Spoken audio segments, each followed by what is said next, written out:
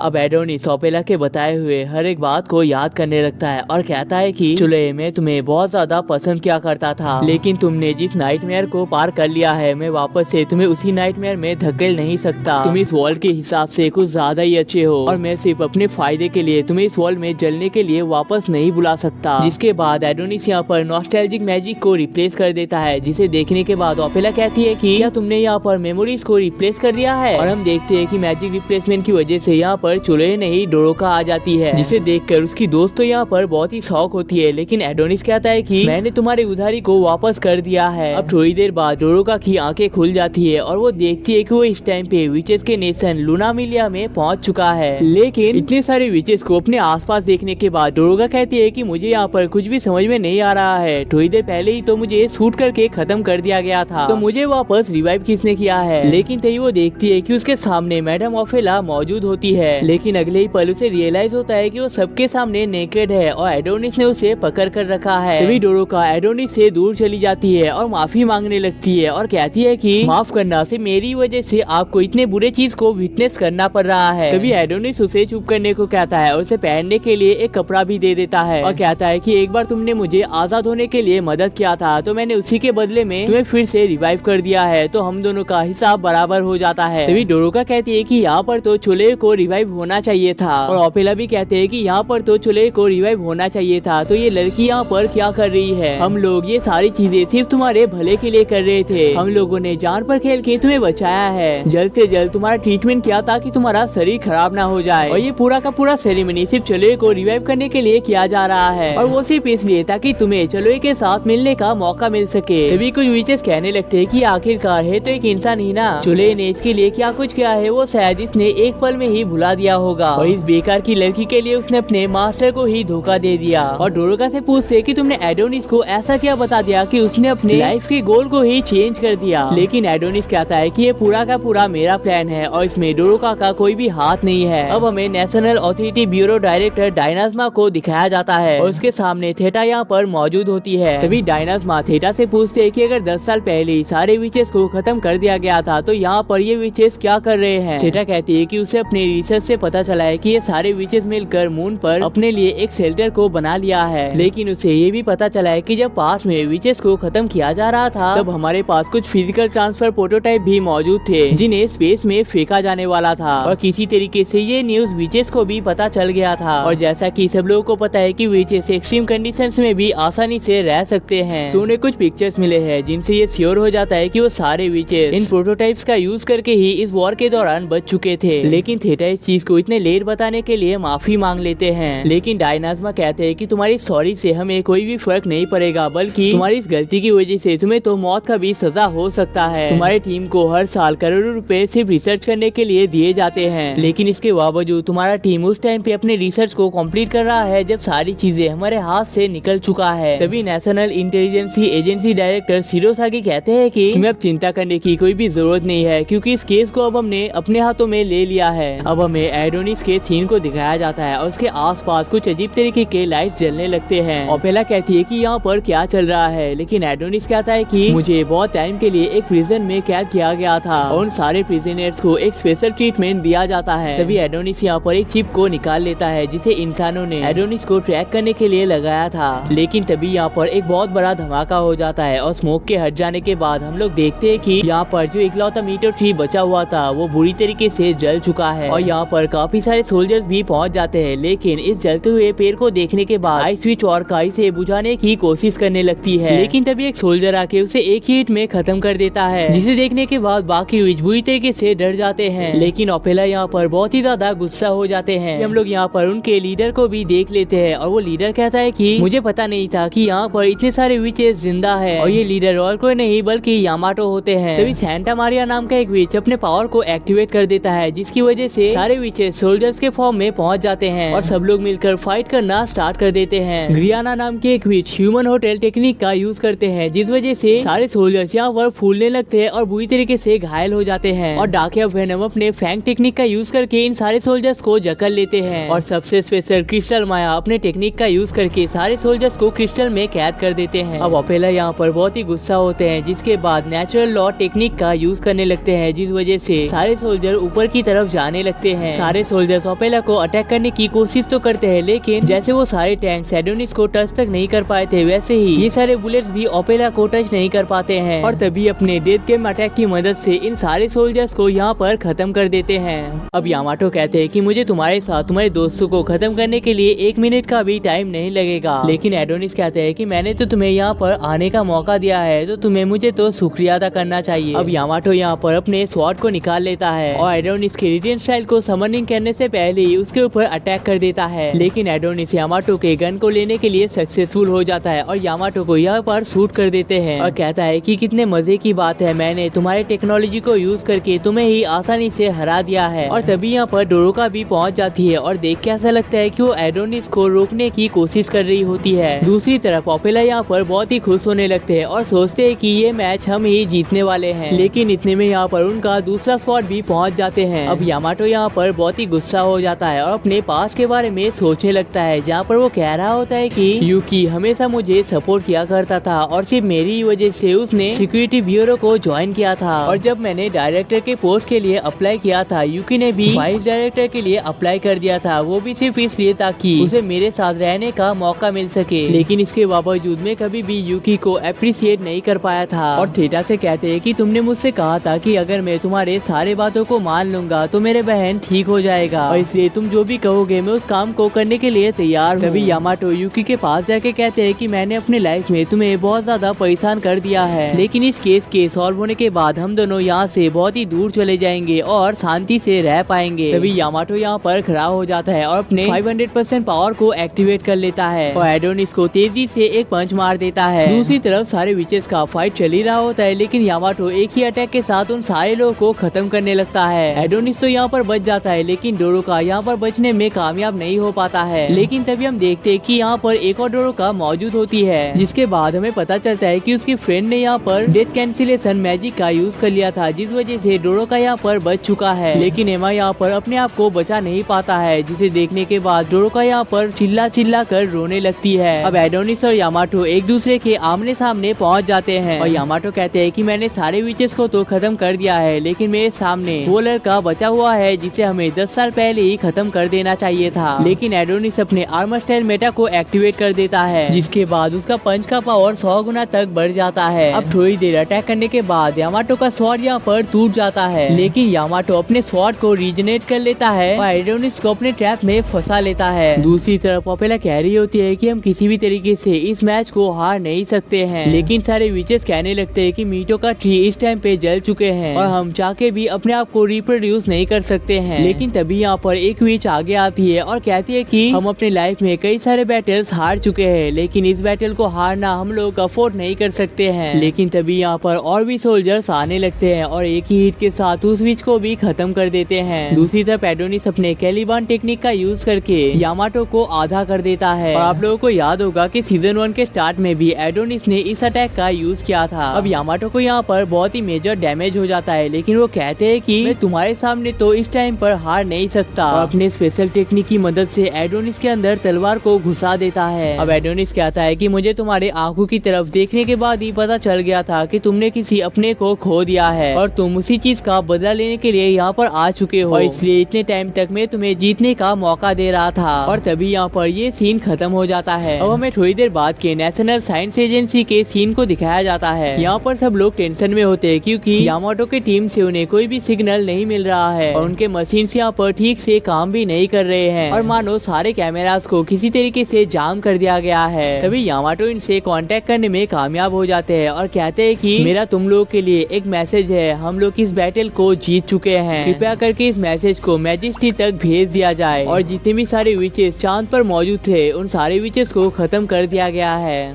अब हमें उस सीन को दिखाया जाता है जहाँ पर यामाटो और एडोनिस के बीच में फाइट चल रहा होता है। तभी डोरोका यहाँ पर चिल्लाते हुए मैंडोरागोरा लव स्पेल टेक्निक का यूज कर लेती है, जिस वजह से सारे सोल्जर्स यहाँ पर मूव नहीं कर पाते हैं। और एडोनिस कहता है कि मुझे पता नहीं था कि तुम इतने पावरफुल अटैक को भी यूज कर सकते हो, लेकिन बाकी विच कहने लगते हैं कि अगर इसके पास इतने सारे पावर्स थे तो उसने उन पावर्स का यूज पहले क्यों नहीं किया था। अब डोरोका यामाटो के पास पहुँचने के बाद उससे उसका नाम पूछ लेता है और यामाटो अपना नाम भी उसे बता देता है, लेकिन यामाटो खुद भी यहाँ पर शॉक हो जाते हैं क्योंकि वो अपना नाम यहाँ पर बताना नहीं चाहता था। अब डोरोका यामाटो के पास जाके कहते हैं कि हमें एक दूसरे के साथ दोस्ती कर लेनी चाहिए और ये जो बैटल चल रहा है इसे यहीं पर खत्म कर देना चाहिए, जिससे हम दोनों को ही यहाँ पर फायदा होगा। लेकिन एडोनिस कहता है कि तुम्हारा दिमाग यहाँ पर खराब हो चुका है, ये वही आदमी है जिसने तुम्हारे फ्रेंड एमा को खत्म किया है। इनके टीम ने तुम्हारे सारे विच पार्टनर्स को खत्म कर दिया है और ये वही इंसान है जिसने धरती से विचेस को खत्म कर दिया है और तुम इसी के साथ पार्टनरशिप करना चाहते हो। इसे अगर एक भी मौका मिल गया तो ये तुम्हें वहीं पर खत्म कर देगा। लेकिन यामाटो सोच रहा होता है कि ये लड़की यहाँ पर मुझे मैनिपुलेट करने का कोशिश कर रही है और एक मौका मिलने के साथ ही यामाटो उसके ऊपर अटैक कर देता है और डोरुका को यहाँ पर बुरी तरीके से मारने लगता है और कहता है कि तुम विचेस कभी भी किसी के दोस्त नहीं बन सकते और तुम विचेस को अपना जगह पता होना चाहिए। तुम विचेस कभी भी इंसानों का भला चाहते ही नहीं थे और तुम विचेस इंसानों के लिए सिर्फ एक श्राप की तरह हो। लेकिन डोरुका कहती है कि तुम इंसानों ने भी तो काफी सारे इंसानों को मारा है और 10 साल पहले के वॉर को तुम लोगों ने ही स्टार्ट किया था और अभी भी कई सारे लोग ऐसे हैं जिन्हें तुम लोगों ने ट्रैप करके रखा है, अपने फायदे के अनुसार उन्हें यूज करते हो। लेकिन इतने सारे बुरे साइड्स होने के बावजूद विचेस ने कभी भी तुम इंसानों के ऊपर अटैक नहीं किया है और वैसे भी 10 साल पहले तो विचेस और इंसान एक साथ ही रहते थे, तो उस चीज को वापस से रिपीट क्यों नहीं किया जा सकता। और हम देखते हैं कि डोरुका का मैजिक स्पेल यहाँ पर अच्छे तरीके से काम करने लगता है। लेकिन यामाटो कहते हैं कि मैं ग्रेट रेडिया एम्पायर का सोल्जर हूँ, उसके बाद मैंने सिक्योरिटी वाइस डायरेक्टर के पोजीशन के लिए अप्लाई किया है और मैं किसी विच के बेकार के मैजिक में फंस नहीं सकता। तभी यामाटो यहाँ पर अपने पास्ट के बारे में सोचने लगता है जहाँ पर एक औरत उसे हक कर रही होती है। जिसके बाद यामाटो यहाँ पर कुछ कह नहीं जा रहा होता है, लेकिन तभी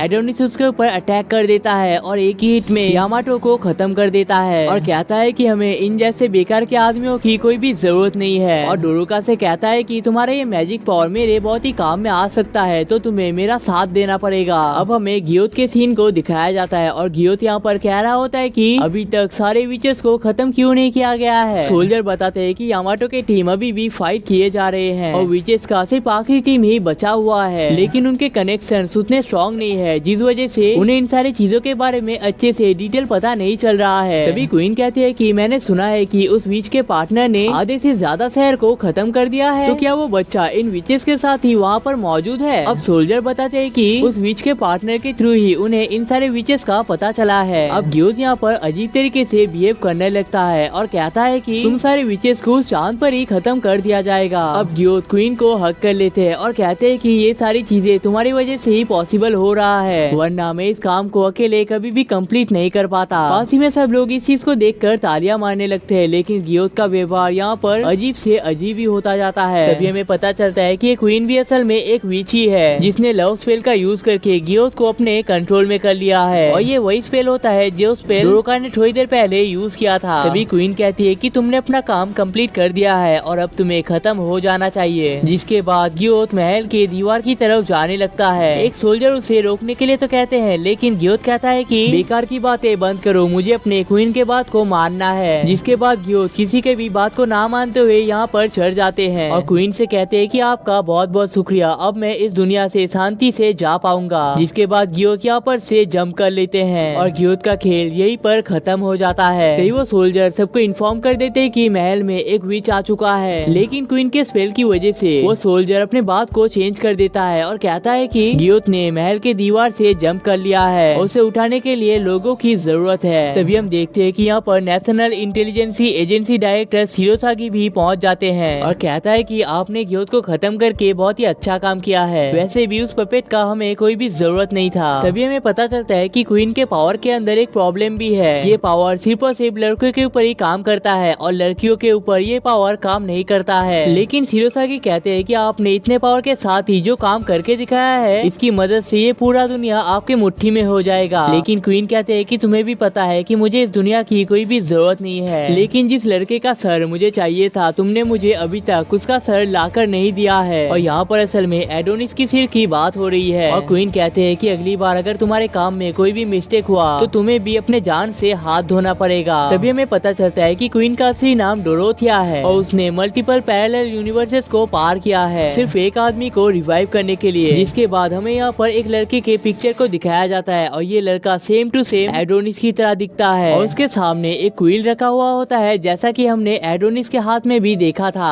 अब हमें एडोनिस के सीन को दिखाया जाता है जहाँ पर वो अपने पावर्स का यूज यूज करके सारे लोगों को एक के बाद एक खत्म कर रहा होता है और डोरोका के पावर्स की वजह से ये सोल्जर्स अपनी जगह से हिल भी नहीं पाते हैं। तभी डोरोका कहती है कि अगर ऐसा ही चलता रहा तो मुझे तुम्हारे ऊपर भी अपने स्पेल को यूज करना पड़ेगा। तभी एडोनिस उसके पास चला जाता है और कहता है कि अगर तुमने ये गलती कर दिया तो तुम्हें यहाँ पर खत्म हो जाना पड़ेगा। जिसके बाद एडोनिस फिर से उन सारे लोगों को मारने के लिए जाता है। अब डोरोका कहती है कि मैं इस जिंदगी से परेशान हो चुकी हूँ। पास में मेरे अपने लोगों को मेरे सामने ही खत्म कर दिया गया था। मेरे सारे विच पार्टनर्स को इस टाइम पे खत्म कर दिया गया है और इंसानों के ऊपर भी एक बड़ा खतरा आ चुका है, लेकिन इसके बावजूद भी मैं किसी को भी प्रोटेक्ट नहीं कर सकता। अब एडोनिस यामाटो के सिर और उसके फोन को उठा लेता है और रिटेन स्टाइल समनिंग मैजिक का यूज करके अपने वॉइस को चेंज कर लेता है। अब हमें नेशनल साइंस एजेंसी के हेडक्वार्टर को दिखाया जाता है और यहाँ पर सब लोग बहुत ही परेशान होते हैं क्योंकि उनका सिस्टम यहाँ पर ठीक से काम नहीं कर रहा है और उनके सिग्नल यहाँ पर बार बार टूट रहे होते हैं। लेकिन तभी यामाटो उनसे कनेक्ट करने में कामयाब हो जाते हैं और कहते हैं कि चांद पर जितने भी सारे विचेस थे उन सारे विचेस को हमने खत्म कर दिया है, लेकिन इस बैटल के दौरान सारे सोल्जर्स खत्म हो चुके हैं और वो अकेला ही यहाँ पर बच पाया है और उसे अब हेडक्वार्टर से हेल्प की जरूरत है और वो जल्दी ही अपने घर वापस जाना चाहता है। लेकिन थीटा को पहले ही रियलाइज हो जाता है कि यामाटो नहीं बल्कि कोई और है। अब एडोनिस डोरोका को अपने साथ जाने के लिए फोर्स करने लगता है, लेकिन डोरोका उसे थप्पड़ मार देती है और तभी यहाँ पर टेलीपोर्टेशन स्टार्ट हो जाता है, जिस वजह से ये दोनों ही यहाँ से धरती की तरफ जाने लगते हैं। और आप लोगों ने ये टेलीपोर्टेशन एपिसोड 1 में भी देखा होगा। अब अपेला कहते हैं कि तो तुम्हारा पहले से ही ये प्लान था, लेकिन अगर तुमने एक बार हमसे मदद मांग लिया होता तो शायद हमें ये दिन देखना नहीं पड़ता, लेकिन नरक में जाने के बाद तुम्हें इन सारी चीजों का सजा मिलकर रहेगा। और एडोनिस भी यहाँ से जाते वक्त अपने गलतियों के लिए माफी मांग लेता है। दूसरी तरफ हमें थीटा के सीन को दिखाया जाता है और वो एडोनिस के आने के लिए पूरी तरीके से तैयार होती है और अब 3 गिनने के साथ ही एडोनिस का खेल यहाँ पर खत्म हो जाएगा। 3, 2, 1।